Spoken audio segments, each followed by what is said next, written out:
నమస్తే. సిద్దిపేట మున్సిపాలిటీలో జరుగుతున్న ఒక గొప్ప ఘనకార్యం గురించి వాళ్ళ సిద్దిపేట ప్రజల ముందట పెట్టదలుచుకున్నా.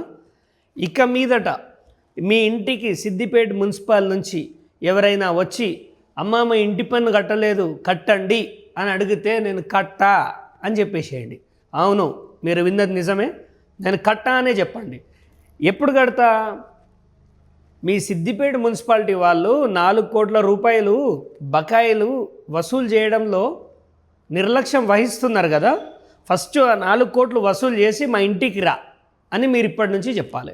ఎస్, సిద్దిపేట మున్సిపాలిటీ వాళ్ళు దాదాపుగా ఒక 5-6 సంవత్సరాల నుంచి పెండింగ్ ఉన్న 4 కోట్ల రూపాయలు వసూలు చేయడంలో ఫెయిల్ అయిపోయారు.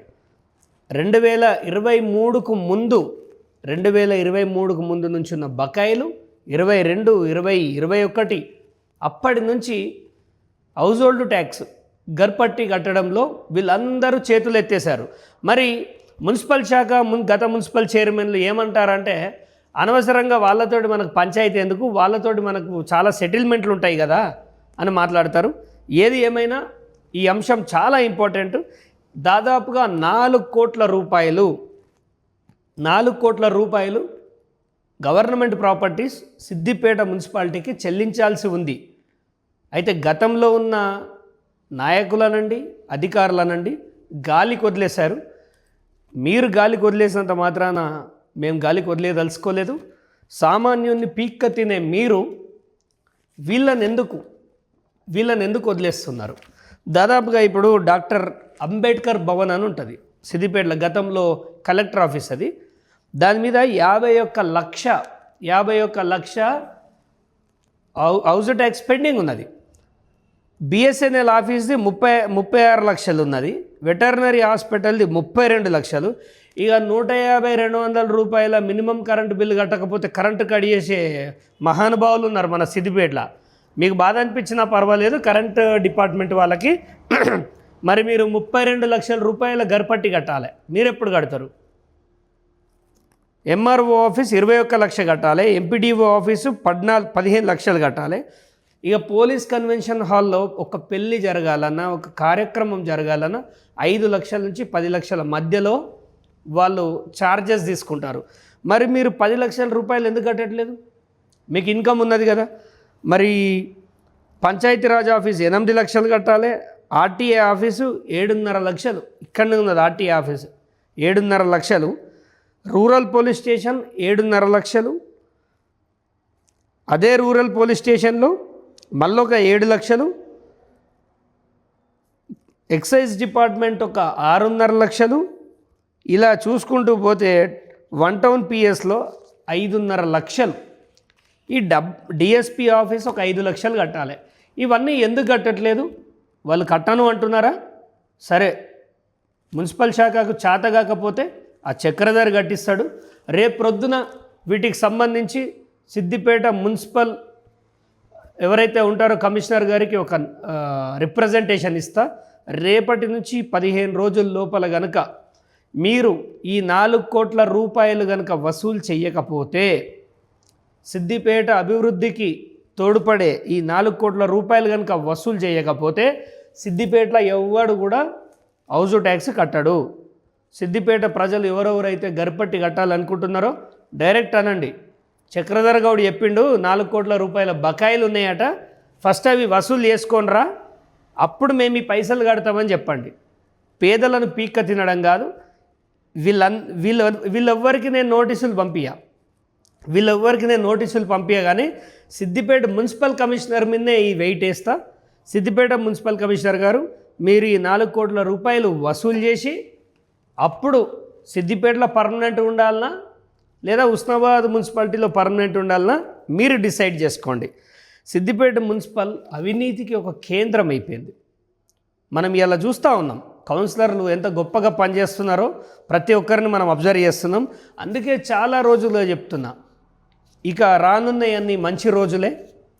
ఇండిపెండెంట్లను గెలిపియండి, మంచి వాళ్ళని గెలిపియండి, ఈ కమిషన్ ఏజెంట్ గాళ్ళని గెలిపియకండి.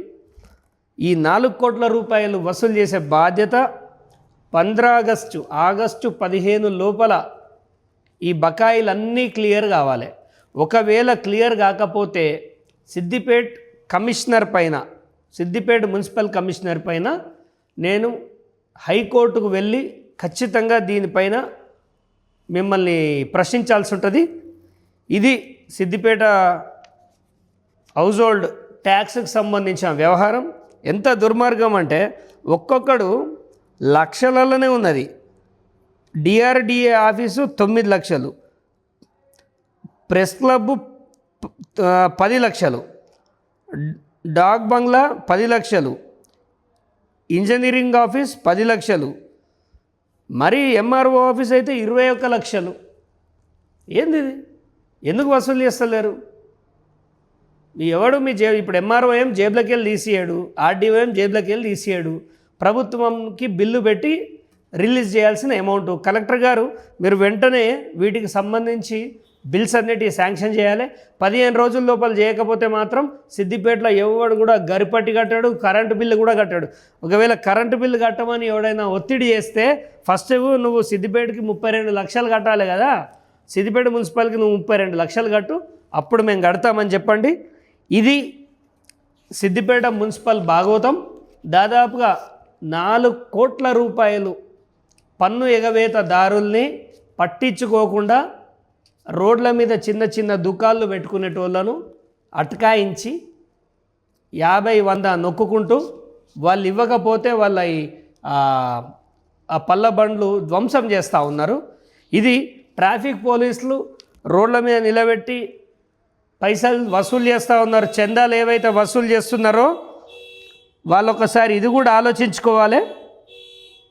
మీది కూడా 2 లక్షల రూపాయల పెండింగ్ ఉన్నది. మరి ఫస్ట్ మీరు కట్టండి. మీ ట్రాఫిక్ పోలీస్ స్టేషన్ది 2 లక్షల రూపాయలు పేమెంట్ చేసిన తర్వాత మిగతా వాళ్ళ గురించి మాట్లాడండి. ఇది సిద్దిపేటకి సంబంధించిన వ్యవహారం. అండ్ గతంలో కూడా నేను ఇప్పుడు ఇది మాట్లాడితే చాలామంది బీఆర్ఎస్ వాళ్ళు ఏమంటారంటే, నువ్వు ఇప్పుడు ఎమ్మెల్యేని ఎందుకు ప్రశ్నిస్తావు చక్రధర్, నువ్వు రేవంత్ రెడ్డిని ప్రశ్నించంటారు. అరే మీకు చదువు ఎవడు చెప్పిండ్రా? అసలు మీరు అన్నం తింటుర్రా ఇంకా గడ్డి తింటుర్రా? నాకు అర్థం కాదు. ఇక్కడ ప్రజలు ఓటేసి ఎమ్మెల్యేను నన్ను గెలిపియలే, హరీష్ రావు అనే ఒక వ్యక్తిని గెలిపించారు. ఇక్కడ సాధక బాధకాలు ఉంటే, ఇక్కడ ప్రశ్నలు ఏమన్నా ఉంటే అసెంబ్లీలో ఎత్తాల్సిన బాధ్యత హరీష్ రావు పైన ఉందా, నా పైన ఉందా? మొన్న ఒక హాస్పిటల్, గవర్నమెంట్ హాస్పిటల్ 1000 పడకల గురించి ప్రశ్నిస్తే కొంతమంది సన్నాసులు ఏం మాట్లాడతారంటే, నువ్వు రేవంత్ రెడ్డిని ప్రశ్నించు, ప్రభుత్వం వాళ్ళది ఉందని అంటే, మరి మీ ఎమ్మెల్యే ఏం బీగనీకి ఉన్నాడు రా? ఏం చేస్తుండే మీ ఎమ్మెల్యే? ఇవన్నీ ఎవడు ప్రశ్నించాలి? ఇది మీ ఎమ్మెల్యే ఉన్నప్పుడు వ్యవహారం కాదా? అరే ఎమ్మెల్యే ఎవడో వాళ్ళకుంటుంది రా బాబు, మీకు తెలియదు పీక్. అది నేను పోయి అసెంబ్లీలో కూర్చొని ఇవన్నీ అడగలేను. ఈ బిల్స్ అన్నీ క్లియర్ చేయమని నేను అడగలేను. లేకపోతే మీ అన్నకు చేత కాలేదని దిగిపోమ్మనండి, ఎలక్షన్ వస్తుంది, ఏదో ఒక వ్యవహారం తేలిపోతుంది కదా. అరే కాపాడడానికి కూడా కొంచెం ఒక హద్దు ఉంటుంది. మాట్లాడితే హరీష్ రావుకి ఏం సంబంధం అంటే, ఎమ్మెల్యే ఎవడు? హరీష్ రావు కదా. ఇక్కడ ఎవడు ఎమ్మెల్యే ఉంటే మంచి చెడంతా వాళ్ళదే ఉంటుంది. అదొకటి దిమాగ్లో పెట్టుకోండి. కొంచెం చదువుకోరు రాబోయ్. మీకు ఎవడు చదువు చెప్పిండో అర్థం కాదు, వాళ్ళ పరుగు తీస్తూ ఉన్నారు. రెండో విషయం, ఎస్ఐఆర్ పైన ఆల్రెడీ అంతా క్లోజ్ అయిపోయింది. నేను ఏదైతే చెప్పినో అదే జరగబోతుంది. ఆగస్టు 3 అంటే ఇంకొక 5 రోజులు మీరు ఆగితే చక్రధర్ గౌడ్ అన్న మాట ఎంత నిజమో తెలుస్తుంది. కలెక్టర్ గారు, కింది వాళ్ళు ఎస్ఐఆర్లో చాలా తప్పులు చేసేసారు. అది మీ ఊహకు కూడా అందదు, అన్ని తప్పులు చేసి నాకు చాలా అవకాశాలు ఇస్తూ ఉన్నారు. నో లింక్ కింద ఎట్లా పడితే అట్లా కొట్టేస్తూ ఉన్నారు. ఆ నో లింక్ కింద ఎట్లా పడితే అట్లా కొట్టడం వల్ల పర్సంటేజ్ పెరుగుతుందేమో కానీ కరెక్ట్ క్యాండిడేట్స్ రారు. మీరు అది ఒకసారి పరిశీలించండి. దాదాపుగా 40,000 ఓట్లు అనేది ఖచ్చితంగా పోతున్నాయి. 40,000 అనేది చాలా తక్కువ విషయం, ఇంకెక్కువనే పోతాయి. ఇంకా సిద్దిపేట మున్సిపల్ కమిషనర్ గారికి మళ్ళొక విషయం చెప్తున్నాయండి. ట్రాఫిక్ ఏసీపీ గారు అనుకుంటారా, డీసీపీ గారు అనుకుంటారా, సిపి అనుకుంటారా, ఈ రోడ్ల మీద ఫ్లెక్సీలు పెట్టడం వల్ల విపరీతమైన యాక్సిడెంట్లు జరుగుతున్నాయి. అవతల నుంచి వచ్చే వెహికల్ కనబడడం లేదు. ఈ ఫ్లెక్సీల పైన 24 గంటల్లో తక్షణమే మీరు చర్య తీసుకోవాలి. ఎవడైతే ఫ్లెక్సీ కడతాడో వానితోటి ఒక కన్సెంట్ ఫామ్ రాయించుకోండి. ఈ ఫ్లెక్సీ వల్ల ఎవడి ప్రాణమైనా పోతే నాదే బాధ్యత. అని రాయించుకున్నాకనే ఫ్లెక్సీ కట్టియండి. వితౌట్ పర్మిషన్ ఫ్లెక్సీ కడితే ఒక్కొక్క ఫ్లెక్సీకి 10,000 రూపాయలు చలాన్ వేయండి. ఊరు మొత్తం మనుషుల కంటే ఎక్కువ ఫ్లెక్సీలు ఉన్నాయి. దానివల్ల చాలామంది తలలు పగిలి చచ్చిపోతూ ఉన్నారు. దాదాపుగా ఈ 3 నెలల కాలంలో మీరు చూస్తే సిద్దిపేట వ్యాప్తంగా విపరీతమైన యాక్సిడెంట్లు జరిగినాయి. వీటిలో చాలా వరకు ఈ ఫ్లెక్సీల దరిద్రం వల్లనే జరిగినాయి. ఫ్లెక్సీ వేసుకుంటే తప్ప వాడిని ఎవడు గుర్తుపట్టే పరిస్థితి లేదు అనుకునే కొంతమంది నాయకులు ఈ దరిద్రానికి తెరలేపిర్రు. మీకు చాతనైతే గిట్లా సిద్దిపేటలో 4 కోట్ల రూపాయలు ఇది వసూలు కాలేదు, ఎస్ఐఆర్లు ఇది జరుగుతుంది, పోరాడాలి. పబ్లిసిటీ చేసుకుంటే లీడర్లు అవుతారా?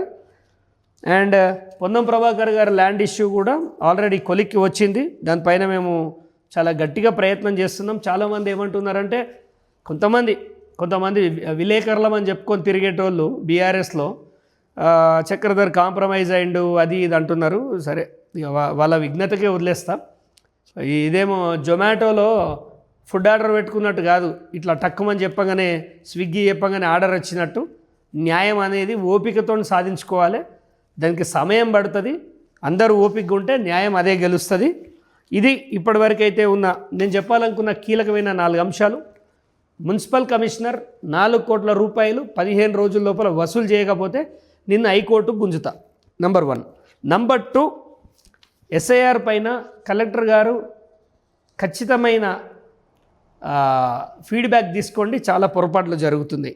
నంబర్ 3, ఈ ఫ్లెక్సీలు వేసుకొని హంగామా చేసేటోళ్ళు, ఈ డూడు బసవన్న గారు ఈ పండుగకొచ్చి లొల్లిపెట్టిపోయేటోళ్ళు, వీళ్ళెవరికి ప్రజా సమస్యలు తెలివై, ఒక ఎస్ఐఆర్ అంటే తెలియదు. ఇప్పుడు కొంతమంది కాంగ్రెస్ వాళ్ళు ఎస్ఐఆర్ అని తిరుగుతారు. ఎవర్రా మీకు ఏమో చదువు చెప్పింది? ఎస్ఐఆర్ పని అయిపోయింది, మొత్తం అయిపోయిన తర్వాత ఇప్పుడు పోయి డోర్ టు డోర్ చేస్తురట. మీరు ఈ జన్మకు బాగుపడరు. 4వ విషయం, ఈ ఊర్లో ఏది జరిగినా హరీష్ రావు అనేవాడు ఖచ్చితంగా మా ట్యాగ్ లైన్కి వస్తాడు. ఎందుకంటే అతను ఎమ్మెల్యే కాబట్టి ఇక్కడ మంచైనా చెడైనా ఆయనే బాధ్యత వహించాలి. ఇది తెలివి తక్కువ కొంతమంది బానిసలకు అర్థం కాక